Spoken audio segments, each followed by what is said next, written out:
Представляется заслуженному деятелю науки Карачаево-Черкесской республики Чуртубаеву Махди Чокпаевич. После столь информативно насыщенных докладов я предлагаю вам гораздо более легкое, нечто, можно назвать это информацией к размышлению. Она потребует от вас только одного — логики. И выступление мое будет называется «О канонической истории Великой Степи». Еще 2 века тому назад ученые не сомневались в том, что древние кочевники европейских степей были племенами тюркоязычными. Высказывались и другие мнения. Например, первый русский профессиональный историк Андрей Лызлов, вторая половина 17 века, автор трактата «Скифийская история», считал скифов татарами, то есть тюрками, как и европейские историки, на труды которых он опирался. Ныне в самом начале почти всех специальных и неспециальных исследований, в примечаниях и комментариях, как и в популярных изданиях, говорится примерно одно и то же.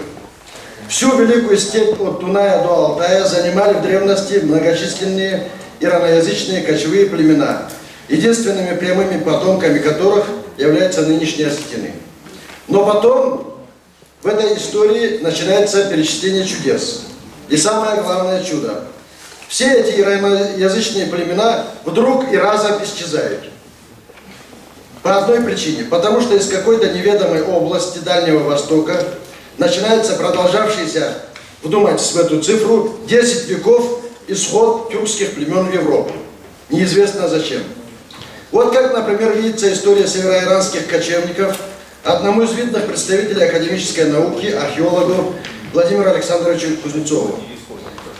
Он пишет: осетины и маленькое горное племя ягновцев в теснинах Памира представляют собой чудом сохранившиеся осколки некогда огромного массива племен, говоривших на различных языках и диалектах североиранской языковой семьи и вошедших в древние письменные источники под именами скифов, сарматов, саков, массагетов и так далее. Этот ныне исчезнувший мир северных иранцев, иногда именуемый Туранским, а обитаемая ими территория Туран, занимал в течение примерно 1500 лет, опять-таки вдумайтесь в эту цифру, огромное пространство равнин и степей от Окса и Яксарта на востоке до Дуная на западе, и включал в себя как оседло-земледельческие, так и кочевые племена. Он создал яркую самобытную культуру и внес свой вклад в культурное развитие человечества. Древнее иранство безраздельно господствовало в степях Евразии до эпохи великого переселения народов, начавшегося в III веке нашей эры движением германского племени готов в степи Северное Причерноморье и Крым. Гунское нашествие, обрушившееся на этот раз с востока в конце IV века и последовавшие за гуннами новые волны пришедших в движение азиатских кочевников, разметали иранцев. Я напомню, что я цитирую Кузнецова. Началась эпоха господства кочевников тюркоязычных, гуннов, аваров, болгар, хазар, печенегов, половцев. Земли древних иранцев неуклонно сокращались, подобно шагреневой коже. Их остатки были оттеснены на периферию, к горным хребтам и труднодоступным ущельям. Конец цитаты. Научное исследование невозможно без воображения, эрудиции, опыта и логики. Для историка особенно важно еще и конкретное видение событий, о которых он повествует. Важно представлять себе, как они могли происходить в тех или иных конкретных природно-климатических условиях. И, конечно, всегда помня о том, что речь идет о людях с их насущными потребностями и возможностями. Но описание этих событий в работах медиевистов одинаковы, вплоть до полной неотличимости. Настораживает в них и обилие поэтизмов. Верный признак отсутствия ясных представлений, верный признак отсутствия у авторов ясных представлений о ходе событий. В данном случае в работе Кузнецова осколки, обрушившиеся, волны, разметали, подобно шагреневой коже и тому подобное.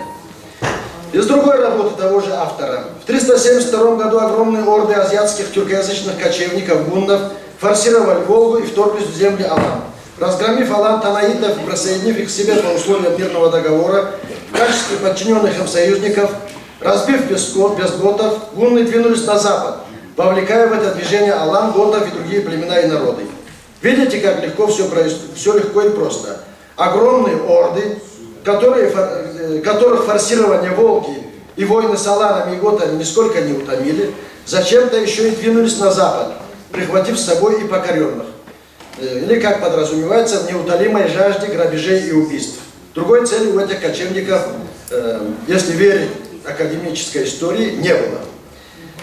Продолжаю цитату. Так, в конце IV века началась эпоха великого переселения народов, открывшая новую страницу в истории Европы и оставившая в ней глубокий след.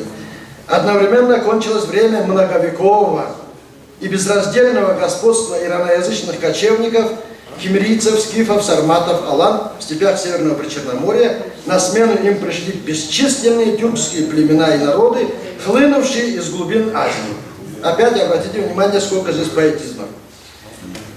Конец цитаты. Извините, но как-то уж слишком резко кончилось время господства ираноязычных кочевников. Их что, ветром сдуло? Простите за просторечие. И откуда взялись бесчисленные тюркские племена? Или Дальний Восток производил народы и племена поточным методом, как на фабрике? И зачем они хлынули на запад? И речь-то идет о людях, а не о половодье.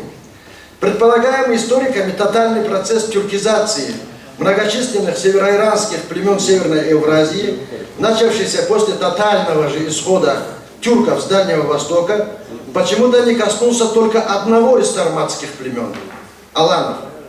Причем в академических трудах утверждается, что аланы жили вместе с гуннами, болгарами, половцами, участвовали в их походах и тому подобное, но каким-то образом сохраняя свой иранский язык. Выяснить причины их особой сопротивляемости процессу тюркизации никто не пытался. Во всяком случае, мне такая работа неизвестна. Постановив, что скифы, сарматы и саки говорили на североиранских наречиях, ученые легко перекинули мостик от них к предшествующему населению степей в бронзовом веке и решили, что те тоже были иранцами, или индоиранцами, или индоевропейцами, которые жили здесь на протяжении 2-3 тысяч лет. Учитывая это, а также количество археологических культур эпохи бронзы и раннего железа на пространстве от Волги до Алтая, мы придем к выводу, что вся эта территория была давно освоена и плотно заселена североиранцами, так называемыми саками, усунями, массагетами и другими. Трудно себе представить, какой мощью обладали бы эти воинственные племена, развитые во всех отношениях и говорившие на одном языке. Но тогда нет ответа на вопрос, каким образом гунны беспрепятственно прошли через их земли, а не были истреблены в войне или не были ассимилированы. Или как раз перед этим североиранцы вымерли от какой-то страшной эпидемии. Но никто из исследователей о таком бедствии пока не говорил. Или все происходило не так, а имела место тюркизация населения. Но неужели вся эта масса воинственных и сильных племен только и ждала момента, чтобы сменить свою речь на тюркскую? Почему же после великих татаро-монгольских завоеваний, тщательно спланированных и успешных, население евразийских степей так и осталось тюркоязычным? Все это, особенно трехлетний марш-бросок Сюнну или Хунну, прямиком с Селенги на Волгу, совершенно невероятно и является одним из бесчисленных научных мифов. Тогда допустим, что гуннов было мало, и они каким-то образом просочились сквозь ираноязычных кочевников и нашли прибежище у гостеприимных угрофиннов на Урале. Но в таком случае опять непонятно, почему гуннам не встретилось в Восточной Европе ни одно ираноязычное племя, кроме аланов. И никакие североиранцы не мешали двигаться на запад и другим дальневосточным тюркам-непоседам, двинувшимся в путь вслед за гуннами, аварам, печенегам, хазарам, половцам и прочее, прочее. Объяснить, почему и как с IV века нашей эры ираноязычное население, десятками веков укоренявшееся в степи, вдруг исчезло и сразу же появилась тюркская, академическая наука не может. А допустить, что тюрки населяли эту великую степь изначально, и никто никуда не приходил и не исчезал, не желает. Какая сила была способна не то что ассимилировать или уничтожить, но хотя бы потеснить огромный массив и могущественный конгломерат североиранцев, от которого остался малочисленный народ, зажатый в теснинах Кавказа, то есть Осетины. Как и куда? Причем вдруг в одночасье могла исчезнуть одна из величайших в мире этническая общность, связанная единством происхождения, языком, культурой, образом жизни, религией, торговлей. Все иранцы от Алтая до Волги стали тюрками? Нет, ученые этого не говорят. Тюрки их всех перебили? Нет, никто так не утверждает. Всех североиранцев вытеснили. Но вытесненные появились бы в таком случае в Иране или в Европе раньше захватчиков. И там началось бы форменное североиранское столпотворение. Почему? Но что же с ними случилось? Неизвестно. Исчезают и все. Почему ни один специалист-кочевниковед не взялся за написание архиважного научного исследования под названием «Причины исчезновения с лица земли североиранского кочевого конгломерата никому не известно». Для сравнения, пример другого грандиозного нашествия – заселение Америки европейцами. Несмотря на жестокость белых переселенцев и их полное превосходство в численности, организованности и вооружении, индейцы сохранились и на севере, и в центре, и на юге материка. Не говорит наука и о том, почему древние иранские кочевые племена, якобы обитавшие в Великой степи 2-3 тысячелетия, никогда и никуда друг друга не вытесняли. И на запад нисколько не стремились. Наверное, североиранцы-домоседы очень любили родные места и были очень добрые. Не в пример злым и непоседливым тюркам, ни за что не желавшим остановиться где-то в Казахстане, в Западной Сибири, в Приурале, нет, даешь Европу. Стоит отметить еще одну странность, возникшую в науке истории по вине специалистов-идеологов, всеми силами старавшихся отодвинуть историю ранних тюрков, роль которых в европейских событиях была чрезмерно, в кавычках, велика, куда-нибудь подальше на восток. Все остальные народы Азии преспокойно живут на своих местах, занимаясь своими азиатскими делами. Китайцы, маньчжуры, эвенки, японцы, тибетцы, индийцы. И только одни тюрки, якобы вытесняемые с исконных территорий то китайцами, то протомонголами, то засухой, то своими же тюрками, то в поисках новых пастбищ, то в жажде приключений и захватов, а чаще всего неизвестно зачем, племя за племенем мчатся на запад и юго-запад, быстро заполонив Восточную Европу, Среднюю Азию и Иран. Создают там государства, захватывают территории, ассимилируют аборигенов и прочее, прочее. Почему им нельзя было заняться тем же самым у себя, на обширных пространствах Азии, используя достижения афанасьевцев, андроновцев, тагарцев и прочих создателей древних археологических культур? Чего им не сиделось в местах, которые ничуть не хуже? На Алтае, в Туве, Хакасии, Минусинской котловине, Казахстане, Урале и так далее. Огромные пространства, богатые водой, рыбой, зверьем, пастбищами, лесом, металлами.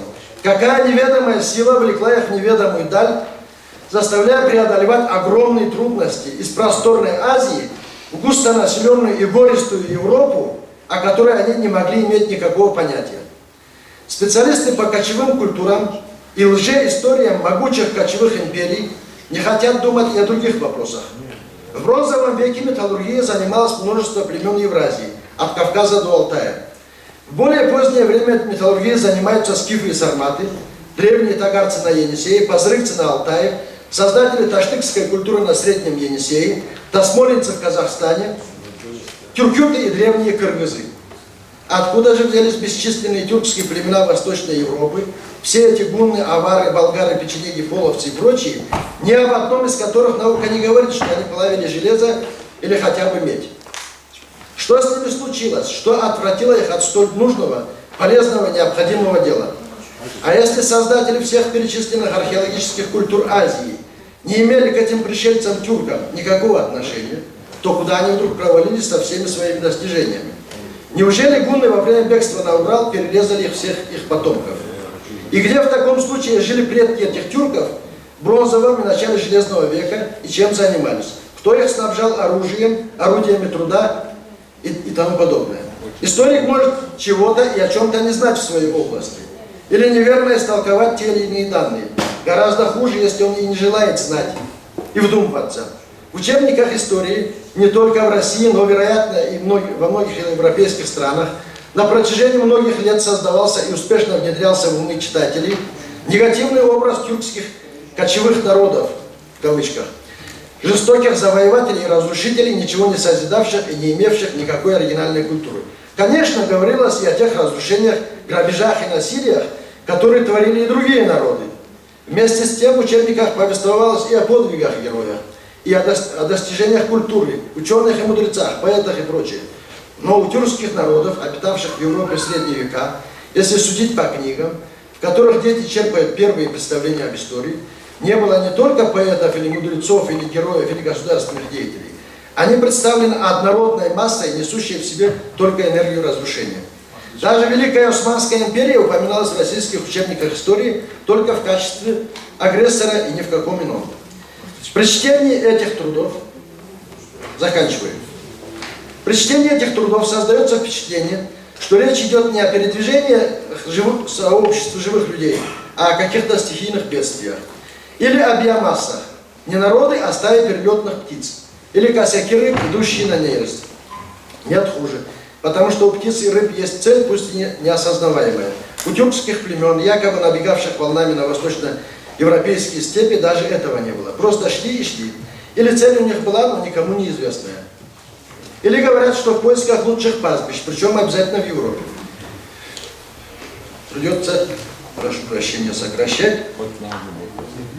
О том, как они переводили стада через огромные реки, как старики, женщины и дети преодолевали огромные реки, как переносили жару и холод, болезни, кочевниковеды, видимо, стараются не думать. Простейший расчет. Допустим, некое тюркское племя, возмечтав переселиться с опостылевшего Дальнего Востока на берега Днепра, о котором это племя слыхом не слыхивало, собрало свои пожитки и тронулось в путь. В этом племени было всего, допустим, 3000 семей, в каждой по 6-7 душ в среднем. То есть около 20 000 человек. Женщины, дети и старики, вероятно, ехали бы на телегах по бездорожью, мужчины верхом. У них был домашний скот, кони, овцы, может быть и коровы. К сведению уважаемых кочевниковедов, если в это мечтательное племя двигалось, вздымая пыль по 5 человек в ряд, колонна растянулась бы километров на 10 или 15. Кроме того, ни овцы, ни коровы мчаться галопом не могут. Они должны пастись, устают и кони. Кроме того, случается эпизоотия. Подумайте сами, сколько времени понадобилось бы кочевникам, чтобы пройти 6-7 тысяч километров, передвигаясь по земле, а не по географической карте. Или кто-то думает, что все они на протяжении долгого пути обходились без пищи. Во второй половине XIX века, откликнувшись на просьбу безземельных осетинских крестьян, царская администрация предоставила им наделы в Кубанской области, в Карачае, и выдала каждой семье по 15 рублей подъемных. Цена 30 овец.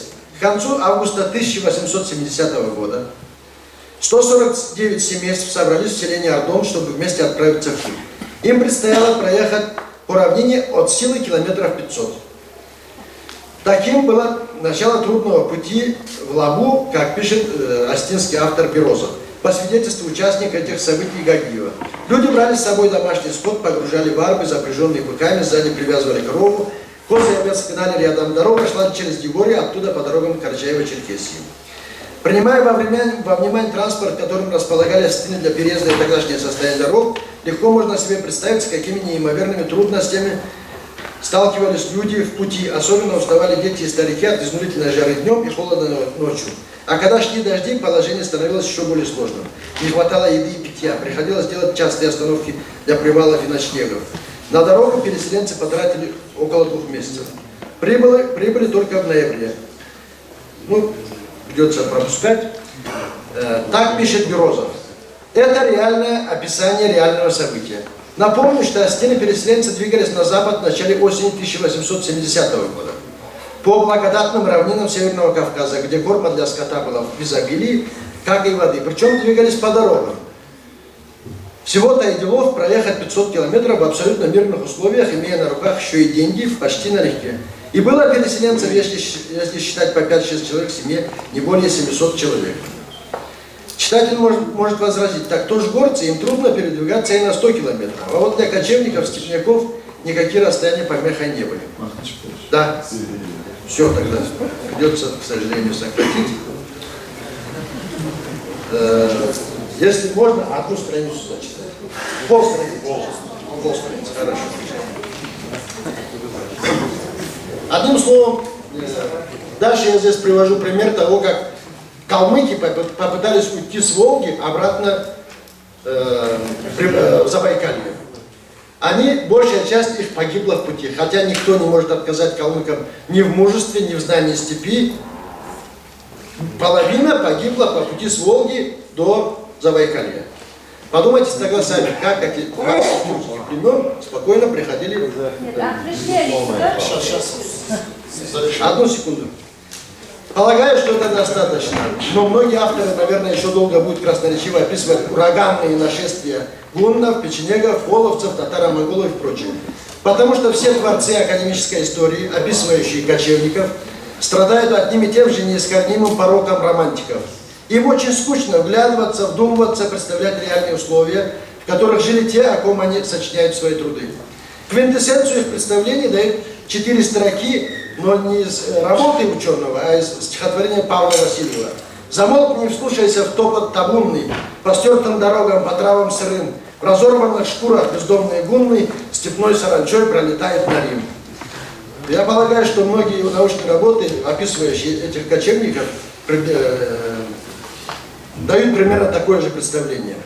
Оно и понятно, реальность не позволяет передвигать бесчисленные племена и народы по своему произволу на тысячи километров и в любых направлениях. Не хочется им думать о других низменных обстоятельствах.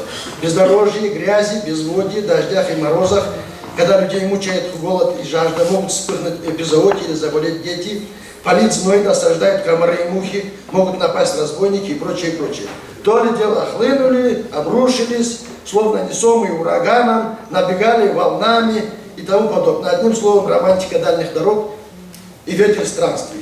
Мы рассмотрели к появлению какой весьма странной истории тюркских народов привело принятие академической наукой теории о принадлежности скифо-сармато-сакских племен к иранскому миру. Для чего пришлось выдумать нелепую историю тысячелетнего исхода тюркских племен с Дальнего Востока. Разумеется, в одной статье изложить все имеющиеся в этих концепциях противоречия невозможно, но вывод из них может быть только один. Скифо-сармато-саки – это ранние тюрки, прародиной которых являлись степи Восточной Европы. Взгляд на древнюю и средневековую историю Великой Степи, утвердившийся в современной науке, нуждается в радикальном пересмотре. Спасибо за внимание.